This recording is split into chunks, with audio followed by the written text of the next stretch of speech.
You gave coffee to that guy with the dog, and you did it right in front of the inspector? Her boss didn't yell. He snapped. Cold. Final. No room for mercy. You're out, Maddie. Pack your things. You're done here. 6 years of loyalty, gone in seconds. She didn't argue, didn't cry. She just untied her apron with hands that shook and walked out. Not because she broke the rule, but because she stood up for a veteran with a service dog. What Maddie didn't know was that someone had filmed the entire thing, and less than an hour later, 4 military Humvees rolled into the parking lot. Leading them was a Marine colonel, a man who once owed his life to that very same veteran. And from that moment on, everything began to change. Forever. Welcome to Grateful Stories, where tales of compassion and kindness are told. Let's uncover what really happened. My name's Lena Myers, and I've worked at Freedom Grounds Cafe in Rockford, North Carolina for 2 years. I'm the morning barista, usually in at 5:00 a.m. and off by 1 o'clock. It's a small town with a big Marine presence. We're just 15 minutes from Camp Barron, one of the largest Marine Corps training facilities on the East Coast. Everyone around here knows a service member. Most people are service members or related to one. That's why Freedom Grounds was special. Not because of the coffee, but because of her. Maddie wasn't just our manager. She was the heart of the place. She remembered names, kids' birthdays, deployments. She had this old notebook she kept behind the register, filled with little details. Mr. Collins likes extra cinnamon on top, or Mrs. Yu lost her son last winter. Ask how she's holding up. She ran Veterans Coffee Hour every Wednesday, and she made sure any vet with a service dog never had to explain anything, because she got it. Her dad was a Marine, retired now, but he'd come in with his buddies on Wednesdays and tell stories over black coffee and breakfast muffins.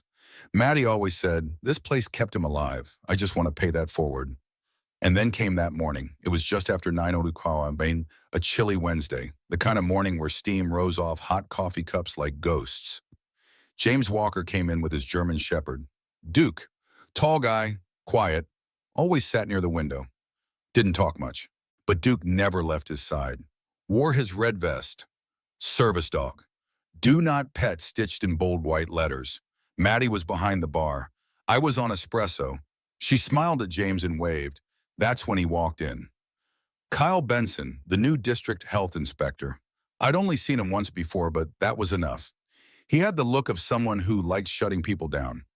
Neatly pressed suit, clipboard tucked tight under his arm, like it was a weapon.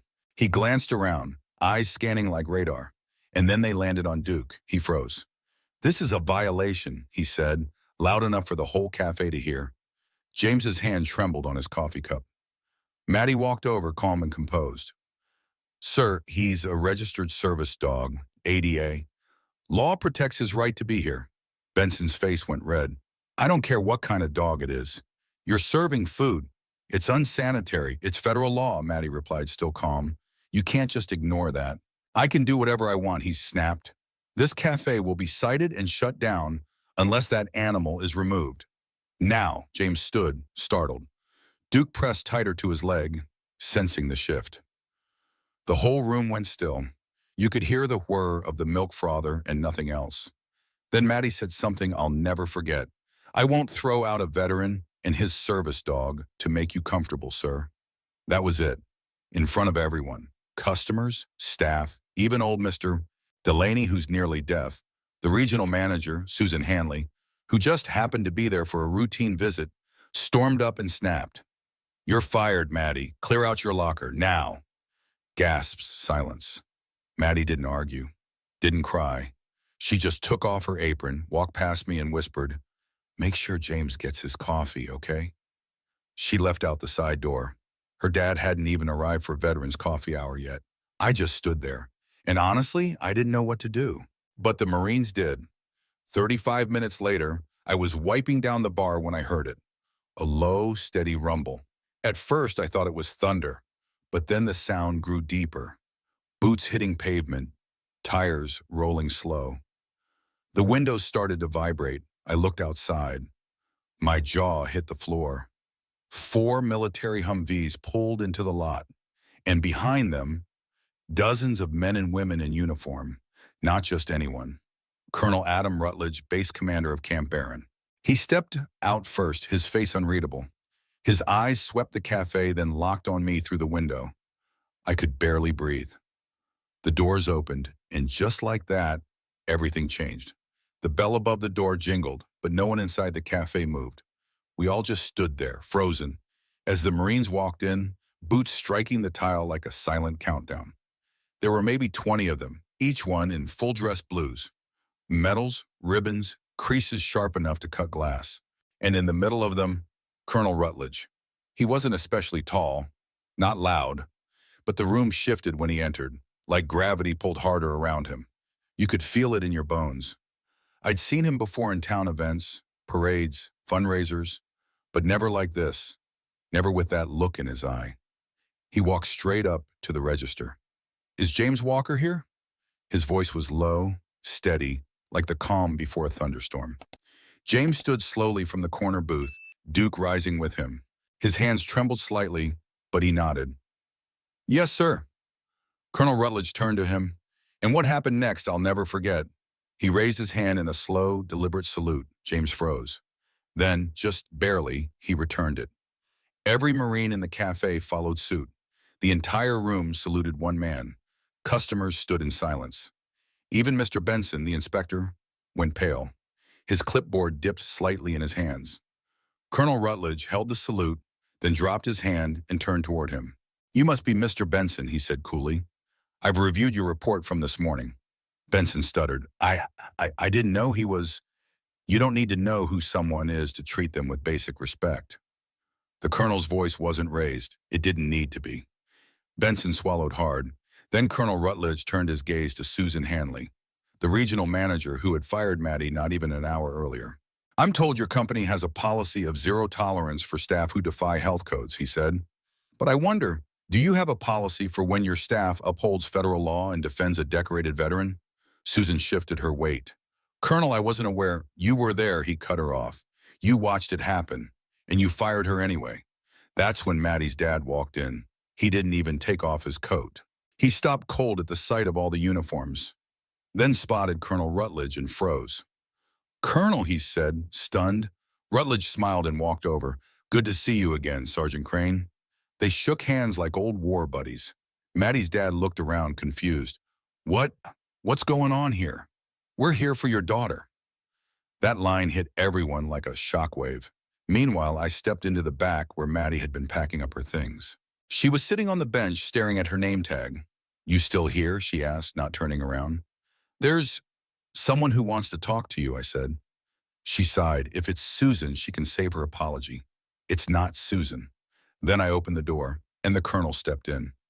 Maddie stood instantly, brushing muffin crumbs off her lap like she was reporting for duty. "Miss Crane," he said gently, "I wanted to speak with you personally." She blinked. Sir, I've been following your work here for some time. Veterans Coffee Hour, service dog support. You've created a community that rivals what we have on base. You didn't just serve coffee, you served us." She swallowed hard. "I was just doing what felt right. That's why I'm offering you a job."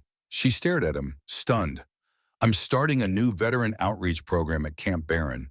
We need someone who understands not just policy, but people. Someone who cares enough to stand up when it counts." Maddie's mouth fell open. She looked at me. I nodded. "You'd be perfect," I said. She turned back to him. I don't know what to say."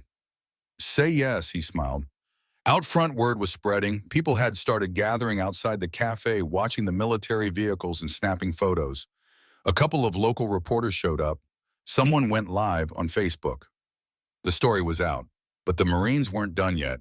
Colonel Rutledge turned to the remaining customers. "If anyone here witnessed what happened this morning, I encourage you to submit statements. We're pursuing this with the state attorney." That's when James stepped forward. His voice was soft but clear. "She saved me," he said. "That woman, Maddie, she didn't just serve coffee. She gave me a place I could breathe, a place where no one looked at me like I was broken. She let me be human again." Duke nudged his leg and sat beside him. The colonel nodded solemnly. That moment, I'll never forget it. 2 hours later, the cafe closed early. Maddie left with Colonel Rutledge, heading to Camp Barron for a tour of her potential new job. Susan Hanley was pulled into a private meeting with corporate, and Mr. Benson was escorted off the premises by a uniformed officer. By sunset, the entire town had heard what happened, and by morning, the photo of Maddie standing outside the cafe beside Colonel Rutledge had gone viral. But none of that compared to what she found waiting the next day in a manila envelope, sitting quietly on the porch of her apartment. Inside was a handwritten letter and a silver star. James had never told anyone he had earned it, but now he was giving it to her. For courage, he wrote, because you showed me what it looks like. When Maddie stepped out of the Jeep at Camp Barron, something in the air changed. It wasn't the size of the base or the organized chaos of troops jogging past and drills echoing in the distance. It was the way every Marine who passed her seemed to know her. Some nodded, others gave a polite, respectful ma'am, and a few even smiled, like they recognized her face from somewhere, because they had. The video of her standing firm in that cafe had been watched by thousands in less than 24 hours. By the time she arrived on base, Maddie Crane had become a symbol. A barista who stood it up when others stayed silent. Colonel Rutledge walked beside her, his stride calm and measured. "You've made quite an impression," he said. "I didn't mean to," she replied, eyes wide as they passed a group of recruits standing at attention. "That's why it worked," he said simply. They entered the headquarters building, and tall glass doors flanked by two flags waving in the afternoon breeze. Inside, everything was clean, sharp, and humming with quiet urgency.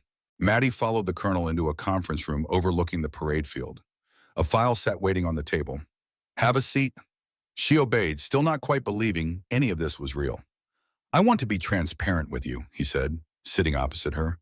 "This isn't a ceremonial title. The position I'm offering you will have weight. You'd be responsible for 3 major programs: Veteran Transition Assistance, Community Mental Health Outreach, and the Service Dog Partnership Initiative." Maddie blinked. "That's a lot." "You've already done most of it on your own," he said, nodding to the file.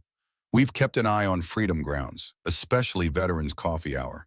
That little event grew into one of the strongest peer support hubs in the county." He paused. "I read a statement from James Walker this morning. It was honest, powerful." Maddie looked down. "He's been through a lot." "More than most know," the colonel said, his voice suddenly quieter. He opened the file and slid a document toward her. It was a redacted report, parts blacked out, but one section was still readable. Sergeant James Walker, Silver Star recipient, Operation Huntersfield, Kandahar Province, May 2009. Exfiltrated 3 wounded teammates under fire. Lost 3 fingers. Diagnosed PTSD, Category 4. Cleared for civilian transition in 2012. Maddie read it twice. "I had no idea," she whispered. "He doesn't talk about it. Not even to us." She looked up. "But he trusts Duke, and he trusts you." That afternoon, Maddie toured the facility. She met with therapists, social workers, and a retired Navy corpsman who'd lost his leg and now ran the Canine Pairing Division. The man, Chief Petty Officer Brian Stone, walked with a prosthetic and a cane carved with an eagle's talon wrapped around the handle. He smiled when he saw her. "You're the coffee lady," he said, shaking her hand. "Guilty. I've had vets talk more about your cafe than about their own families. You got something rare, Miss Crane. You listen. That matters more than degrees or titles." He introduced her to 3 veterans currently waiting to be paired with dogs. One of them, a young woman named Amber Lou, barely 23, had burn scars down her neck and arms, and hadn't spoken a word in 2 months. Until she saw Maddie. "I know you," Amber said quietly. "You're the girl from the video." Maddie knelt beside her. "I'm just a regular person who made some noise, but I'm really glad you're here." Amber looked at the German shepherd lying beside her cot. "Her name's Nova," she said. "They say she's mine. I don't know if I deserve her." "You do," Maddie said instantly. "You absolutely do." That night, back in her apartment, Maddie couldn't sleep. She sat on her couch, staring at the silver star James had left her. It rested in a simple velvet box, no note, no ceremony. Just quiet weight. Her phone buzzed. It was Lena. "Lena Myers, the whole town's talking about you. Freedom Grounds is a mess without you." "Maddie, you're managing just fine." Lena, not the same. You coming back? Maddie didn't answer right away. She thought about everything she'd seen that day. The wounded, the hopeful, the ones who still carried invisible weight, and she thought about Amber Lou, about James, about her father. She finally typed, Maddie, I think I'm exactly where I'm supposed to be. But not everyone was happy. Inside a dim office on the second floor of the Regional Health Department building, Mr. Kyle Benson sat in front of a glowing computer screen, a half-empty cup of coffee beside him. He replayed the video again, the one where he barked at James, where Maddie stood up, where the colonel walked in. He muttered under his breath, made me look like a fool. A knock came at the door.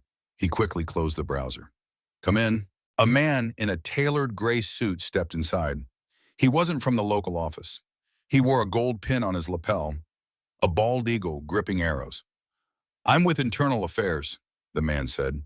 We need to have a word about your conduct. Kyle Benson's face drained of color, and just like that, the tables began to turn. James Walker hadn't meant to tell his story. He never liked speaking in front of people.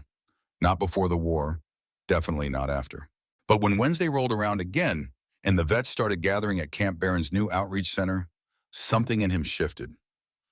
Maddie was there, setting out fresh coffee, wiping down the long wooden table, adjusting chairs just the way she used to back at Freedom Grounds. It wasn't a cafe, not anymore, but it felt like one. And that made the difference. The room was quiet that morning. 10 veterans sat in a loose circle, old faces and new ones, men and women, some young, some gray-haired. Amber Lou sat with Nova at her feet. She hadn't spoken much in the last week, but she hadn't missed a session either. James came in last, as usual. Duke padded beside him, steady as always. He didn't sit right away. He stood at the edge of the group, one hand on Duke's collar. I don't know why I'm standing, he began. His voice was low, uncertain. I've never talked about this out loud. Maddie looked up but didn't move, just listened. James swallowed hard. It was 2009, Kandahar, Operation Hunter's Field. We were out in the open when the convoy hit an IED. The Humvee behind us went up first. He paused. There were 3 guys inside. One was already gone. The other 2, they were screaming. The room held still. I ran in anyway, caught shrapnel, burned my hands, lost 2 fingers. He looked down at his right hand, which was clenched into a fist. The third guy, he was trapped. I pulled him out, and then everything went dark. No one said a word. James took a breath. When I woke up, they told me I'd earned a silver star, but they never told me how to live with what I saw or what I failed to do. Maddie stood then and walked over to refill the coffee pot, a quiet gesture that gave James a chance to breathe. But then he looked directly at her. 2 years ago, I couldn't walk into a room without flinching. Duke helped. But you, he nodded at her, you gave me a place to heal. You never asked questions. You just treated me like I mattered. Maddie's hands paused on the coffee pot handle. James sat down slowly, and for the first time, Amber Lou reached across the table and touched his arm. Thank you, she whispered. Later that afternoon, Maddie sat in Colonel Rutledge's office, the weight of the morning still clinging to her. He was on the phone with someone from Washington, pacing slowly by the window. His tone was clipped but calm. Yes, understood. No, she hasn't accepted yet. Yes, I'll speak with her again. He hung up and turned to Maddie. They want to offer you a national role, he said without preamble. She blinked. What kind of role? Director of Community Veteran Initiatives. It'd mean travel, speaking engagements, building programs like this across the country. Maddie sat down slowly. And if I say no, you stay here. Keep doing what you're doing. We'll support either decision. She hesitated. I didn't sign up for any of this, she said. No, he replied, but you earned it. She stared at the photo on his desk, a black and white shot of a young Rutledge standing in muddy fatigues with 2 other Marines. Can I be honest? She asked. Please, I don't want to become a symbol. I just want to keep doing good work. Rutledge nodded. Then maybe that's exactly what this country needs. That night, Maddie called her father. He didn't answer on the first ring, probably watching an old Western with the volume too high. But he picked up eventually. Hey, kiddo, his warm voice said. You settling in? Sort of. She paused. Dad, did you ever feel like you were doing something bigger than yourself? He chuckled. Every damn time I put on that uniform. Maddie smiled. Even when it was hard, especially then. She swallowed. I've got a choice to make. I know you'll make the right one. And that was all he said. The next morning, the outreach center was packed. More vets than usual. Word had spread about James's story, and now new faces were showing up. A few had driven from 2 counties over. Some had never talked to anyone about their service before. Maddie stood in front of them all. She looked around the room, the old wooden floor, the folding chairs, the wall now lined with photos of veterans and their service dogs. Then she took a breath. I've been offered something big, she said. But honestly, nothing feels more important than this. The room was silent. So I'm staying. Applause broke out. Colonel Rutledge, standing quietly in the back, smiled. She wasn't just their host anymore. She was their voice, and across town in the office of Kyle Benson, a new report hit his desk. This one wasn't about café violations. It was about him. And it started with 5 damning words. Conduct unbecoming of a public officer. For the first time, he was under investigation. And the storm he started was just beginning to turn back on him. 3 weeks passed, and Camp Barron's new outreach center was no longer just a pilot program. It was alive. Every Wednesday morning, cars lined up outside before sunrise. Veterans from 3 neighboring counties came with service dogs, walking sticks, wheelchairs, and silent burdens too heavy to name. Maddie called them morning warriors. Some only stayed for 10 minutes. Some talked for hours. Others just sat, but kept coming back. One afternoon, Amber Lou painted a sign and hung it near the coffee station. No rank here, just respect. It became the motto of the place. But just as things felt settled, the letter arrived, stamped with the seal of the Department of Defense. It was addressed directly to Colonel Rutledge. He opened it slowly in his office, Maddie sitting across from him, sensing something wasn't right. What is it? She asked. His jaw tightened. They're sending a review board, he sighed. 3 inspectors, civilian side. They want to evaluate compliance and standards across all veteran community programs. Is that normal? Not this soon, not this detailed, and not when it's targeted. Maddie frowned. Targeted how? Rutledge leaned forward. I think someone's pushing this from inside the state office. Probably someone who wants to make us look bad. Maddie's heart sank. Kyle Benson? The colonel nodded. He still has friends in high places, but now he has something to lose. The review board arrived 4 days later. 2 men in suits, 1 woman with a tight bun and a colder smile. They introduced themselves without emotion, took notes constantly, and walked through the outreach center with quiet judgment. They inspected everything: kitchen safety, therapy logs, dog kennels, even Maddie's coffee machine. One of them asked her, "What certifications do you hold to run a therapeutic support group?" She stared at him. None, just kindness and consistency. He didn't smile. Word spread fast. By that evening, the outreach center felt more like a courtroom than a safe haven. Veterans arrived nervously, unsure whether to speak or stay quiet. A few were overheard muttering, "They're going to shut it down." James Walker sat silently in his usual spot, hand resting on Duke's head. He hadn't spoken since the reviewers arrived. But Maddie? She was done being silent. The next morning, she asked for a meeting. With everyone. Veterans, staff, volunteers, even the inspectors. The conference hall was full by 8 a.m. Maddie stood at the front wearing her usual outfit, jeans, boots, and a support those who serve t-shirt. I know why you're here, she said calmly, and I know what some people want you to find. But before you make up your mind, I want you to meet the people this program has helped. She turned. James? He looked up, surprised. Will you speak again? James stood slowly, walked to the front. The room went quiet.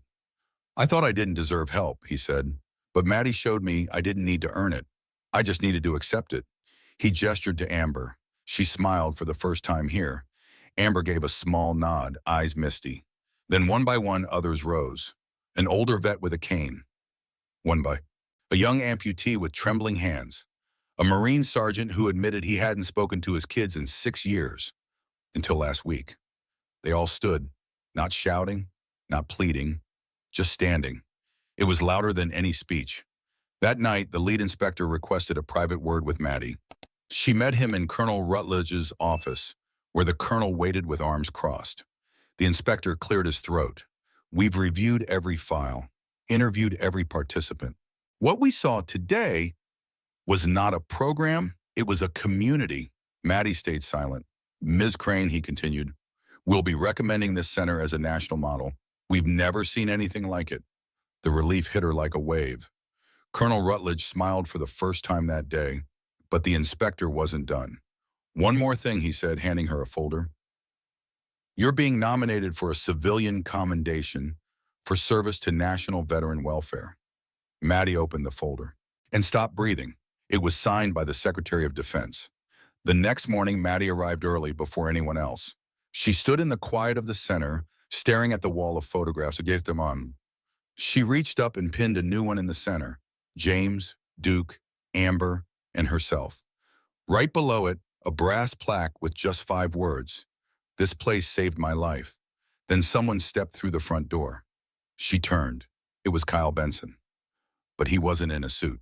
He wore civilian clothes, eyes sunken, shoulders sagged. Maddie didn't move. He walked up, holding a thin envelope. I resigned, he said quietly, before they could fire me. She looked down at the envelope. What's this? He hesitated. An apology, written, and something else. It's from someone you helped, a long time ago, a name you might remember. She opened it slowly. Inside was a photo, her and a man in uniform. Years ago, smiling in front of the café. And the note read, tell Maddie she saved me before I even knew I was lost. Tears welled in her eyes. She looked back up. Kyle Benson was already gone. But his damage would never be the last word. Because what Maddie built, Dio, was no longer hers alone. It belonged to every veteran who walked through those doors. And nothing, not politics, not revenge, not fear, could take that away. The invitation came in a navy blue envelope, sealed with the Department of Defense crest. National Veterans Leadership Conference, Washington, D.C. It was addressed to Maddie Crane with a handwritten note at the bottom. Your story has become our story. Will you come speak for all of us? Colonel Rutledge found her in the therapy room, kneeling beside a new veteran who had just been paired with his dog, a golden retriever named Hope. Looks like you've got another mission, he said, holding out the envelope. Maddie read it slowly, then exhaled. She didn't want to go. Truth be told, she hated stages, hated attention. She was comfortable pouring coffee and remembering birthdays, not walking into grand auditoriums with cameras and generals. But it wasn't about her, not anymore. And when Amber Lou squeezed her hand and whispered, you speak for all of us, Maddie understood. She had to go. The day of the conference arrived cold and gray, D.C. wrapped in a coat of mist and marble. Maddie stood at the foot of the Capitol, staring up at its columns, her speech folded tightly in her pocket. She wore a navy blazer over jeans. Nothing fancy, just enough to feel brave. Then a familiar voice behind her. Need a ride, Miss Crane? She turned. It was James Walker, dressed in full marine blues, polished to perfection. Duke trotted proudly beside him, tail wagging like he knew this was something big. James, she breathed. He nodded. The base assigned me as your escort. She laughed, half nerves, half awe. You clean up nice. He smirked. You're the one about to speak to the Pentagon. She sobered. I'm not ready. You are. They walked side by side through the security lines, past the press, into the echoing marble halls. Inside the main chamber, hundreds of service members, commanders, officials, and veteran advocates filled the seats. On stage, a podium with her name. Maddie's hands trembled. James leaned over. Remember what you always said to me? She looked at him. He smiled. Just be human. That's enough. When Maddie stepped up to the microphone, the room quieted. She scanned the crowd and began. I'm not a doctor. I'm not a general. I'm not anyone special, really. Pause. I managed a small coffee shop near a Marine base. I knew every regular's order, and I kept a notebook behind the counter with notes like, Steve likes more cinnamon, or don't ask about deployments. Just offer a smile. A few chuckles. But what I learned was this. Veterans don't need grand speeches. They don't need perfect policies. They need places where they're seen, remembered, and respected. She paused again, her throat tightened. My father was a Marine. He came back different, quieter, more distant. I was just a kid. I didn't understand PTSD. I just thought he didn't love us anymore. Silence. One night I found him on the porch, staring at nothing, holding his service pistol. Gasps. I didn't say anything. I just sat with him. Hours passed, then he put the gun down. He looked at me and said, "Thank you for not leaving." Tears slipped down her cheek. So no, I'm not a therapist. I'm not a soldier. I'm just someone who stayed, who made coffee, who listened. She looked straight into the crowd, and I will never stop. Thunderous applause. Later that evening, Maddie stood alone outside the venue, the sun setting over the Potomac. She needed air. A shadow stepped beside her. It was an older man, white beard, wrinkled hands, dark eyes behind gold-rimmed glasses. He smiled gently. "You don't remember me," he said. She tilted her head. "Should I?" He pulled out a photo yellowed with time. Her, years younger, handing a sandwich to a disheveled man outside the cafe. "That was me," he said. "You gave me lunch, every Wednesday, for months." She gasped. "You were the one with the green beanie." He nodded. "I was homeless. Hadn't spoken to my daughter in 10 years. Didn't think I deserved a second chance." He paused. "I do now, and that's because of you." He pressed something into her hand. A pin. Old, silver, shaped like an eagle's wing. "I wore this when I rejoined my family. It's yours now." She opened her mouth to speak, but no words came. Only tears. That night, back at her hotel, Maddie sat on the windowsill, pin in hand. For the first time in weeks, she felt quiet. Not empty, not overwhelmed. Just quiet, in somewhere deep in her chest, where sorrow used to live, something warm finally took root. Not pride, not power, just peace. The plane landed back in North Carolina just after noon. Maddie stepped off carrying nothing but her duffel bag, the silver eagle pin still fastened quietly to her blazer. She hadn't spoken much since the conference. Her phone had dozens of unread messages, news outlets, veteran groups, even an invite from the governor. But all she wanted was to go home. And by home, she didn't mean her apartment. She meant Freedom Grounds Cafe. The cafe looked the same. Same creaky door, same coffee-stained counter, same smell of cinnamon and toast. Lena stood behind the register, startled when Maddie walked in. "You're supposed to be famous now," she teased. "I'm just here for coffee," Maddie smiled. Lena poured a cup silently and slid it across the counter. Then she leaned in. "You saved this place, Maddie. After you left, it lost its soul." Maddie looked around. Photos still hung on the wall, but now there were new ones. Amber, James, Nova, veterans laughing, hugging. The cafe had changed because she had changed it. Later that afternoon, Maddie drove to her father's old fishing spot, a quiet bend in the woods by the lake. She brought two things, the pin and the silver star. The breeze rustled the trees gently as she sat by the water, placing both items on a flat stone. "Hey, Dad," she whispered. "I did it. I stood up. I stayed." She closed her eyes. "I finally understand why you used to just sit here. Sometimes silence is the best way to speak." She left the pin on the rock facing the water. The next week, Camp Barron held its annual Veterans Day ceremony, an event that usually drew modest crowds. This year, it was standing room only. The new outreach center had to set up extra chairs outside.